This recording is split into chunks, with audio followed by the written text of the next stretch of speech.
ছিল রাষ্ট্র সংস্কার আন্দোলনের কোন দিকে যাচ্ছে। আমাদের জুডিশিয়ারি, আমাদের স্বাস্থ্য ব্যবস্থা এবং আমাদের শিক্ষা ব্যবস্থা এটা বলে দিচ্ছে এটা আসলে আমাদের নাগরিকের রাষ্ট্র না। আমরা আসলে রাষ্ট্র সংস্কার আন্দোলন খুব কাছের বলেই রাষ্ট্র সংস্কার আন্দোলনের আমরা সমালোচনা করি, রাষ্ট্র সংস্কারের অনেক ক্রিটিক করি, বন্ধু বান্ধবদের সাথে, সাংবাদিক কলিগদের সাথে, রাজনৈতিক কর্মীদের সাথে। কালকেও যেমন এমনটা হচ্ছিল, রাষ্ট্র সংস্কার আন্দোলনের কোন দিকে যাচ্ছে। তো পরে আমরা এই সিদ্ধান্ত উপনীত হলাম যে 5ই আগস্টের পরে খুব অল্প যে কয়েকটা ব্লক রাইট ট্র্যাকে আছে ইতিহাসের, এবং রাষ্ট্র সংস্কারের আলাপটা যারা পায়োনিয়ার ছিল সেটা হচ্ছে বাংলাদেশ রাষ্ট্র সংস্কার আন্দোলন। আমরা আসলে নাগরিকের রাষ্ট্র করতে পারি নাই। আমরা যদি দেখি আমাদের জুডিশিয়ারিতে, একটা এক্সাম্পল দিয়ে আমি বলি, আমার খুবই ঘনিষ্ঠ এক ছোটো ভাই যার সাথে আমার 12 বছর সম্পর্ক, তার ভাই 2021 সালে প্রফেশনাল কিলারদের দ্বারা খুন হলো, 5-6 জন প্রফেশনাল কিলার। বাংলাদেশের পুলিশি ব্যবস্থা এবং বিচার ব্যবস্থা এত জঘন্য যে মামলাটা হয়েছে এমনভাবে যে মনে হয় যে একজন নার্স ইনজেকশন করছে, সেই কিল করছে, কিন্তু আসলে 5-6 জন কিলার, প্রফেশনাল কিলার যুক্ত ছিল। পুলিশের আয়ুধ মামলাটা এমনভাবে সাজাইছে যে সেটা হচ্ছে যে ওই নার্স যে ইনজেকশন করছে সেই মেইন কালপ্রিট, অথচ 5-6 জন যে প্রফেশনাল কিলার খুন করলো তাদের পেছনে কারা ছিল তারাও ওই তদন্ত রিপোর্টে ছিল না। এ কারণে দেখা গেছে এখন জুডিশিয়ারিতে অনেকটা ওই মেয়েটাও খালাস হওয়ার পথে আছে। তো যারা আদালতে যায়, যারা আমাদের সরকারি হাসপাতালগুলোতে যায়, তারা আসলে বাংলাদেশের আসল রূপটা দেখে। যেই রাষ্ট্রে জাস্টিস থাকে না, আসলে বড় বড় ইমারত দিয়ে একটা জাতি সভ্যতা নির্ধারণ হয় না। একটা সোসাইটিতে জাস্টিসের উপস্থিতিতেই আসলে এই সোসাইটি বা এই রাষ্ট্র কতটুকু এগিয়েছে তা বোঝা যায়।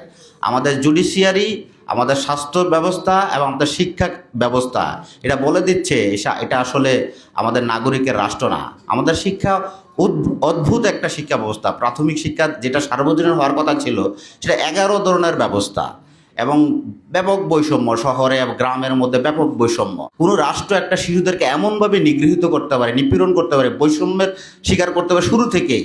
বাংলাদেশে একটা ক্লাসিক এক্সাম্পল। আমরা শিক্ষার দিকে তাকাইলেই, প্রাইমারি শিক্ষা যদি তাকাই, আবার আমরা প্রাথমিক শিক্ষাকে বলি, সবগুলো সরকার বলে তারা সার্বজনীন প্রাথমিক শিক্ষা এনশিওর করেছে, কেউ নারী শিক্ষা অভিবৃত্তি চালু করেছে, কিন্তু আমরা আফসোসের সাথে দেখতে পারি যে আমাদের মাধ্যমিক শিক্ষার একটা বড় অংশ আবার বেসরকারি খাতে।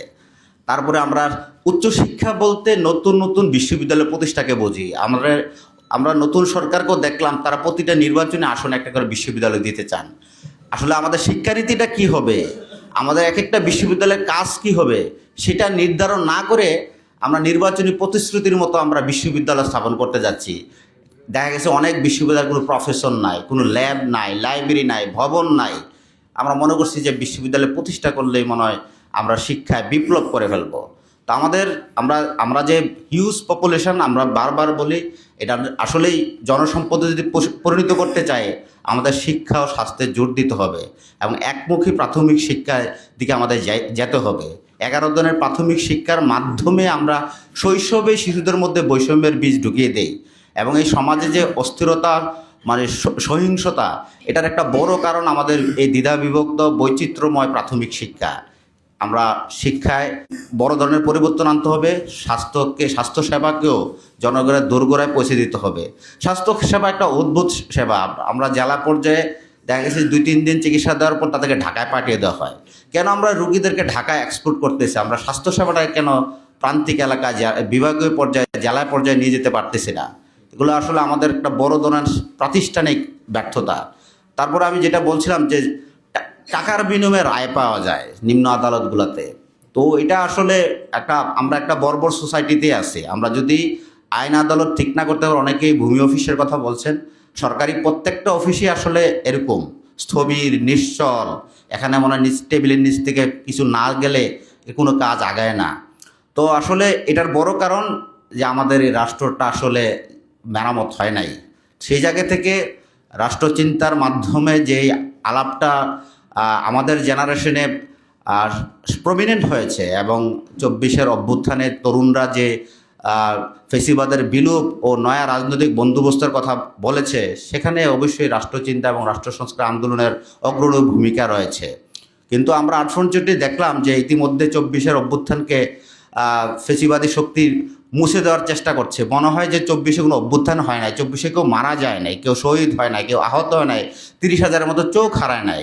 এটার একটা বড় কারণ আমি ইন্টারিম সরকারকে দেবো, আমাদের তরুণ নেতৃত্বকে দেবো, কারণ তারা শহীদদের সঠিক তালিকা করতে পারেনি।